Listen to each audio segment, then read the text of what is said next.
Welcome card readers, April here with Tarot and Witchery, and today I want to share with you the Archetypal Power reading. I designed this reading for my Mystical March journaling challenge, but I thought this is such a cool reading. I think I can modify it just a little bit and share it with all of you. So you can do this with tarot or oracle, and it's for getting to know a specific archetypal power.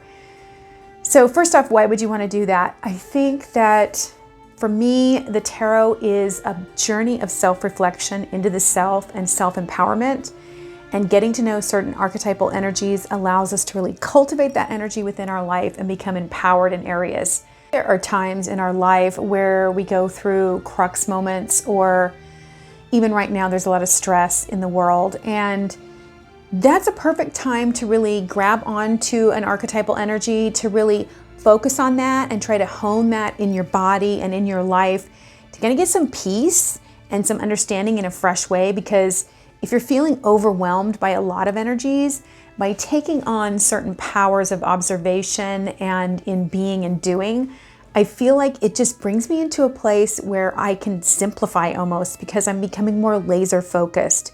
And so I think using this reading really brings you into a relationship with an archetype and then helps you to kind of cultivate that through the questions that are in the cards. This is a larger spread, and if you're a newer reader, I just want to tell you, you can do this. You do not have to do it all at once. As a matter of fact, I would really recommend doing this reading slowly, even leaving the cards out over several days so you can come back to them, journaling on them, kind of thinking about them, maybe even taking a picture of your reading, like if you only have one deck. The other thing that's cool about this reading is that it does let you utilize more than one deck if you have it. All right, let's jump into this 10-card reading. And I want to let you know that down below in the description box, you're going to find the link to the PDF printout for this reading if you just want to print it out and have it so you don't have to come back to the video again and again. So the first thing you want to do is figure out what you're going to do. Are you going to use tarot or oracle? And as I said, in this spread, you can use multiple decks. I'll kind of talk about that as we go along, but pick the one that you're going to get your archetype from. Pull out the archetypal cards. And so if this is a tarot deck, then of course that's cards 0 to 21. So remember, you could use an oracle deck for this. Maybe you want to use a goddess deck. Maybe you want to use like an animal oracle deck and you want to really work on cultivating the spirit of that animal and working with that energy. Whatever you choose, just go ahead and get that together and then shuffle your cards while asking one of the following questions. Whose power am I ready to know in my life right now? Or maybe, whose power will benefit me most during this juncture or situation in my life? Once you've drawn your card, you really want to take some time to sit with that card and sit with the symbols of it. Just let the card wash over you. Give yourself a chance to let your first impressions of the card be those of the pictures and just what immediately strikes you about the power of this card. You may want to journal on the card at this point, spend some time researching it. A little side note here too, you can always choose specifically the archetype that you want to cultivate. I think there's a lot of power in choosing an archetype to work with. So I want to encourage you, if that's what you feel like, hey, I just really want to get to know this card. It's one that maybe I'm uncomfortable with, or I don't get, or I don't understand. Maybe this is the time that you want to delve into that. Or maybe you just need to power up in a way and you know exactly what card you need to be cultivating in your life right now. So just go with your gut and decide what's right for you. I feel like really the only rule in cartomancy is really being honest with yourself. If you're not honest, I don't think you're getting from the cards what really needs to come forward.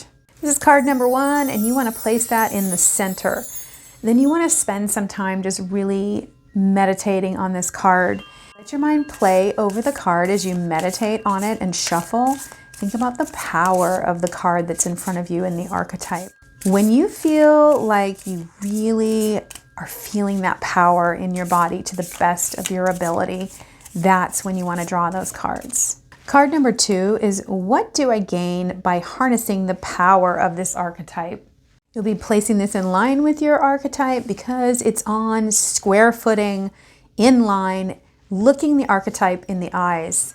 Directly below your question about what you gain from cultivating this power, from your archetype. You're going to ask yourself, what beliefs about self are you, my archetype, shifting in order to help me attain these gains? Since these archetypal energies walk with all of us our entire life, your next question addresses the conscious mind and the power that you've already gained during this lifetime or possibly in past lifetimes. Card number 4 in the conscious mind, you'll be asking yourself, how have I already gained your wisdom in this life thus far? This is a video, so I'm laying these face down. But on the printout that's linked down below, I have told you that I think it's best to lay these right side up and then if you're the type of person that lays all the cards out before you actually look at them, then I would advise doing the next set of cards face down so that you only have the first 3 kind of playing on your mind before you kind of throw everything out there or have any ideas. I think when you're dealing with archetypal power, it can be really overwhelming to have this many answers about power and how it works in your life all at once. That's just me. For card number 5, you're going to place it to the right of your archetypal energy there. And it is about release. To the right of the center card is usually what we consider the future space. But I feel like it's really important to release what's necessary in order to move forward. And that's why I've placed it in this position.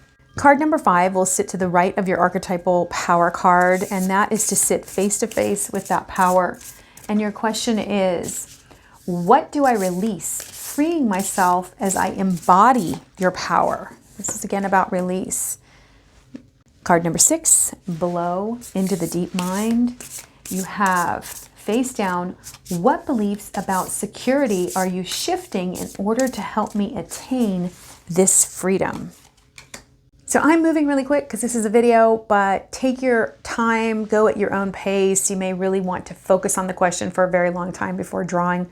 Number 7 above in the conscious mind area, we have, what security do you highlight to allow me to let go into your brilliance? At this point, you want to grab another deck. Could be an oracle deck that maybe you've been wanting to delve into, or a deck that you're super comfortable with the messages from, or possibly you want to grab something that challenges you. And your question here is, you're just going to ask, what is my message from my guides right now? At this point, you can grab another deck or just stick with the other deck that you'd picked up. And this is going to be your help from your ancestors or your lineage. Maybe you want to kind of phrase this like healing of your root chakra, or what's making your root chakra spin. You can think about this one, but for me, I'm just going to ask, what's my help from my ancestors at this point? On this last one, I encourage you to grab an oracle card deck just because I feel like they're a little bit different than tarot and they kind of have a different feel. And this is your wild card. This is like, what do you want to ask? So maybe you want to wait until you're all done with the reading and you've really journaled on it and use that extra card as that question that you want to ask.